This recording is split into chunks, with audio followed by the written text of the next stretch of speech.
এই বর্ষিয়ান আইনজ্ঞ যিনি রাষ্ট্রের সাংবিধানিক পদে ছিলেন, তিনি কি সত্যি ফতুল্লা গিয়ে কাউকে হত্যা করেছেন?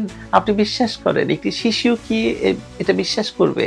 বিএনপির পক্ষে 5 বছরের আগে ক্ষমতায় যাওয়ার স্বপ্ন তো এসব নিহত যুবদল নেতাকর্মীদের সঙ্গে কবরেই চলে যাচ্ছে বলে মনে হচ্ছে। বিগত 15 বছর তো এই গুম, খুন আর বিচার বহির্ভূত হত্যাকাণ্ডের বিরুদ্ধেই মায়ের ডাকের মতো আন্তর্জাতিক মানের সংগঠন দাঁড় করিয়ে বিএনপি দেশে বিদেশে কাঁপিয়ে ফেলেছিল শেখ হাসিনার সরকারের বিরুদ্ধে। এই সরকারের পুলিশ বাহিনী নতুনভাবে প্রশিক্ষণ নিয়েছে মানুষের বুকে পয়েন্ট ব্ল্যাঙ্ক গুলি করাকে ন্যায়সঙ্গত মনে করার।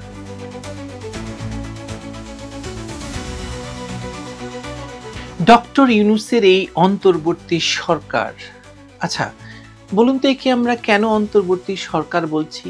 দেশের সংবিধান অনুযায়ী অন্তর্বর্তী সরকারের মেয়াদ তো 90 দিন বা 3 মাস, আর তা গঠিত হওয়ার যে প্রক্রিয়া, সে প্রক্রিয়ায় তো ডক্টর ইউনূস ক্ষমতা দখল করেননি, বরং ডক্টর ইউনূসকে দখলদার সরকার বলে অভিহিত করাই সবচেয়ে বেশি যুক্তিযুক্ত হয়। তাহলে আবার শুরু করি। ডক্টর ইউনূসের দখলদার সরকার অবসরপ্রাপ্ত প্রধান বিচারপতি এবিএম খায়রুল হককে গ্রেপ্তার করেছে।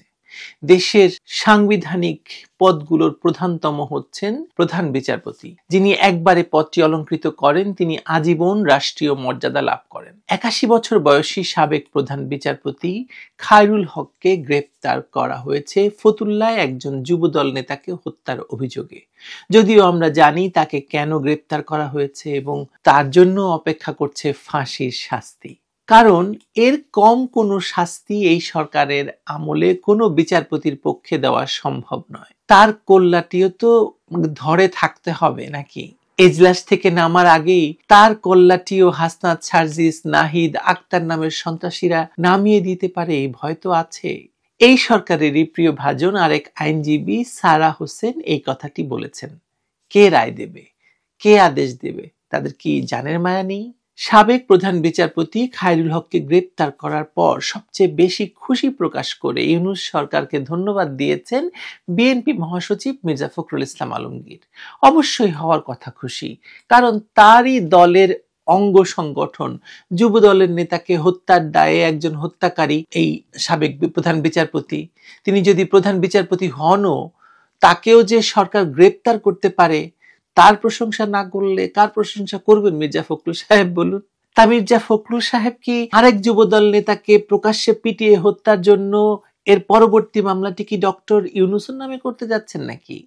কারণ মিরপুরে আসিফ শিকদার নামের যুবদল নেতাকে যেভাবে আইন শৃঙ্খলা রক্ষাকারী বাহিনী জাস্ট পিটিয়ে মেরে ফেলেছে, তাতে তার দলের পক্ষ থেকে তো একটি হত্যা মামলা দায়ের করা জরুরি হয়ে দাঁড়িয়েছে এবং হুকুমের আসামি হিসেবে ডক্টর ইউনূসের বিরুদ্ধেই তো সেটা করা উচিত নয়? কিংবা এর আগে যে কুমিল্লায় সেনা হেফাজতে যুবদল নেতার মৃত্যু হলো, সেই মৃত্যুর জন্য বিএনপি কিংবা যুবদল কি সেনাবাহিনীর কারো বিরুদ্ধে কোনো মামলা করেছে? শুনিনি আমি, আপনি শুনেছেন? অথচ বিগত 15 বছর তো এই গুম, খুন আর বিচার বহির্ভূত হত্যাকাণ্ডের বিরুদ্ধেই মায়ের ডাকের মতো আন্তর্জাতিক মানের সংগঠন দাঁড় করিয়ে বিএনপি দেশে বিদেশে কাঁপিয়ে ফেলেছিল শেখ হাসিনার সরকারের বিরুদ্ধে। কিন্তু মায়ের ডাক কি কুমিল্লায় মিরপুরের যুবদল নেতাকে হত্যার বিরুদ্ধে কোনো মামলা করলো? জানেন আপনারা কিছু? নাকি কুমিল্লা কিংবা মিরপুরে নিহত হওয়া যুবদল নেতারা কোনো মায়ের সন্তান নয়? তাদের মায়েরা বোবা, কালা, কোনো ডাক ডাকতে পারেন না? নাকি শেখ হাসিনার আমলে যেসব হত্যাকাণ্ড মামলার যোগ্য, ডক্টর ইউনূসের আমলে সেগুলো সব জায়েজ? বিএনপি কি তার দলের নেতাকর্মীদের হত্যার জন্য ইউনূস সরকার এবং তার সেনাবাহিনীকে ঢালাও লাইসেন্স দিয়েছে? দিয়ে বলেছে যে যেখানে পাবেন হত্যা করে ফেলুন, অসুবিধা নেই? আমরা শেখ হাসিনার আমলের মতো কোনো মানববন্ধন, জেনেভায় গিয়ে জাতিসংঘের সামনে কান্দাকাটি করব না। আওয়ামী লীগের গন্ধ থাকলে তো তাকে হত্যা করা বৈধ, এই লাইসেন্স তো ইউনূস নিজে দিয়ে দিয়েছেন সকলকে। গোপালগঞ্জের একটি ভিডিওতে দেখা গেছে এক ব্যক্তিকে, কোনো মানুষের পক্ষে সুস্থ বিবেক নিয়ে ঘুমোতে যাওয়া সম্ভব নয়।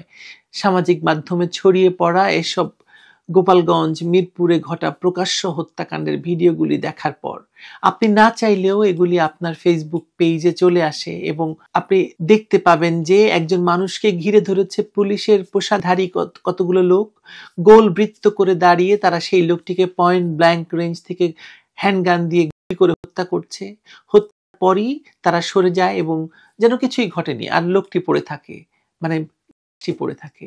ঢাকায়ও একই ঘটনা। সেনাবাহিনীর পোশাক পরা সদস্যদের উপস্থিতিতে সাদা পোশাকধারীরা নির্দয়ভাবে পিটিয়ে হত্যা করছে যুবদল কর্মী আসিফ শিকদারকে। বলা হচ্ছে আসিফের বিরুদ্ধে একাধিক মামলা আছে। কিন্তু ভাইরা আমার, নিহত আসিফের বিরুদ্ধে থাকা মামলাগুলোতে এভাবে তাকে প্রকাশ্যে রাস্তায় হত্যা করার বৈধতা দেয় না। দেয় কি? দেয় না সেনা বা পুলিশ বাহিনীকে রাস্তায় বিচার চালিয়ে মৃত্যুদণ্ড কার্যকর করার অধিকার। দেয় কি? নাকি দেশে এরই মধ্যে এভাবে প্রকাশ্যে বিচার এবং শাস্তি হিসাবে মাথায় বন্দুক ঠেকিয়ে হত্যাকে বৈধতা দেওয়া হয়েছে?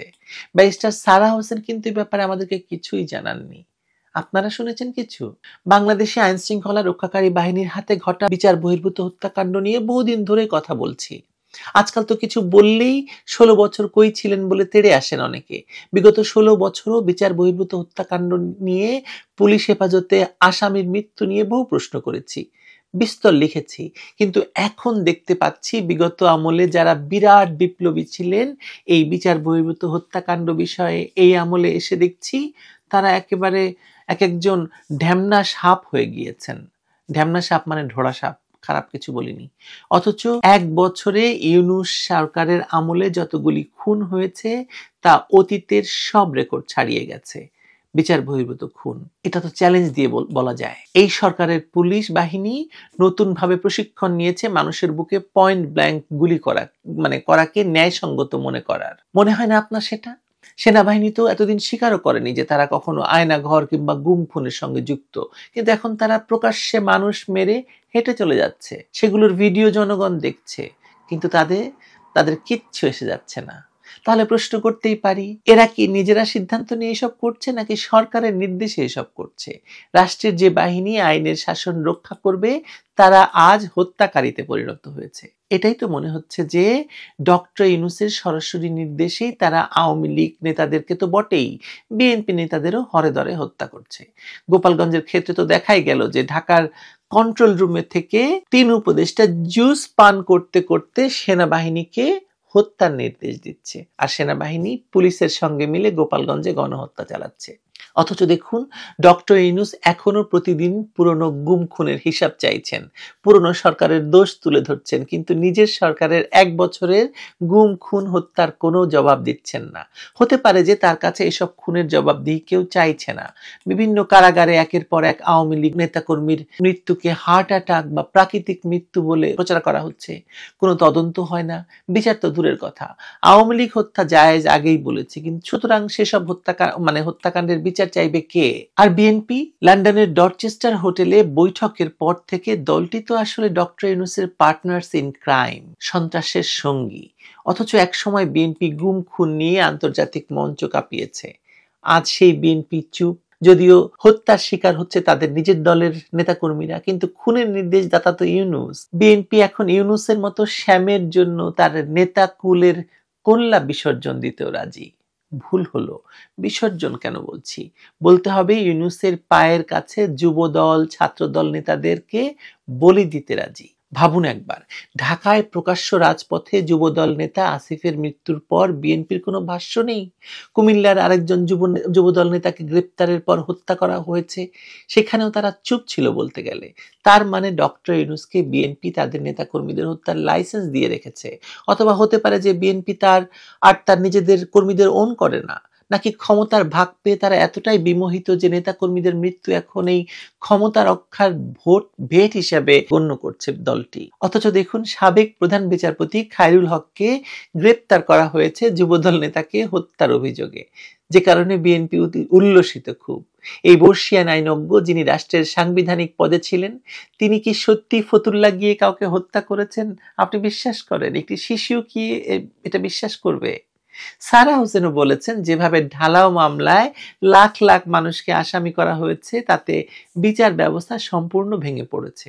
অথচ সরকার দাবি করছে এই সব মামলাগুলো জনগণ করেছে ক্ষোভে। কিন্তু যখন সেই মামলার বিচার চলছে তখন সেই বিচার প্রার্থীদের পক্ষের আইনজীবী নিয়োগ দিচ্ছে সরকার। তারা তো কেন এরকম ভুয়া মামলা দায়ের করা হলো তা নিয়ে কোনো প্রশ্ন না তুলে দিব্যি মামলা চালিয়ে যাচ্ছে। তার মানে জনগণ নামে আর কামে হচ্ছে ডক্টর ইউনূস, বিএনপি, জামায়াত আর এনসিপি। এরাই মামলা করছে, এরাই আইনজীবী দিচ্ছে, এরাই আদেশ দিচ্ছে এবং এদের ভয়েই আদালত কাজ করছে। ব্যারিস্টার সারা হোসেন যথার্থই বলেছেন, ভবিষ্যতে আর কোনো বিচারপতি সাহস করে সঠিক রায় দিতে পারবেন না। যদি কালকে কোনো আওয়ামী লীগ নেতার বিরুদ্ধে অভিযোগ ওঠে আর বিচারপতি মনে করেন তিনি দোষী নন, তবুও কি তিনি তাকে খালাস দিতে পারবেন? তার ঘাড়ে মাথা তো একটাই। কে হায় এক কোপে ঘাট থেকে রাতারাতি মাথা নামানোর রিস্ক নেবেন বলুন? বিচার তো এখন আর আদালতে হয় না, হবেও না। হয় এবং হবে যমুনার বৈঠকখানায়।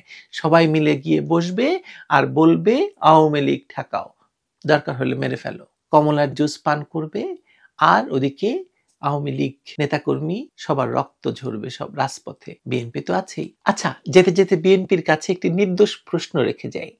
আজকে যেমন ক্ষমতার ভাগ পেয়ে একজন বর্ষিয়ান সাবেক প্রধান বিচারপতিকে রাষ্ট্রকে দিয়ে গ্রেপ্তার করালেন কথিত যুবদল নেতাকে হত্যার জন্য, তেমনি ক্ষমতা পেলে কি এই ইউনূসকেও কি একদিন গ্রেপ্তার করে আসামির কাঠগড়ায় দাঁড় করাবে বিএনপি? কারণ এখনকার যত খুন, যত গুম, সব তো তারই নির্দেশে কিংবা তারই বরাতে যমুনা থেকে আসছে। কি আসছে না? বিচারপতি খায়রুল হক ৮১ বছর বয়সে জেলে যেতে পারলে ৯০ বছরের ইউনূসকেও তো জেলে দিতে হবে, হবে না? তাকেও তো দাঁড় করাতে হবে হত্যা মামলার আসামি হিসাবে। আসিফ শিকদার হত্যা মামলায় ৯০ বছর বয়সে ডক্টর ইউনূসকে হত্যা মামলার আসামি করবেন না? ৯০ বছর বললাম এ কারণে যে আরো ৫ বছর মহাজন ক্ষমতায় থাকবেন। এখন যদি তার ৮৫ হয়ে থাকে তাহলে আরো ৫ বছর পরে তার ৯০ হবে।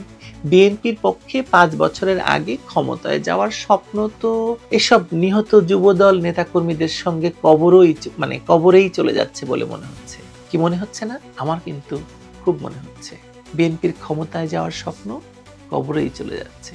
যাই হোক, ক্ষমতায় গেলে ডক্টর ইউনূসের বিচারটা করবেন তো না? হত্যা মামলার বিচার, এই আসিফ শিকদার হত্যা মামলা, যুবদল নেতা হত্যা মামলা। দেখি, সময় তো আছে। ভালো থাকেন আপনারা।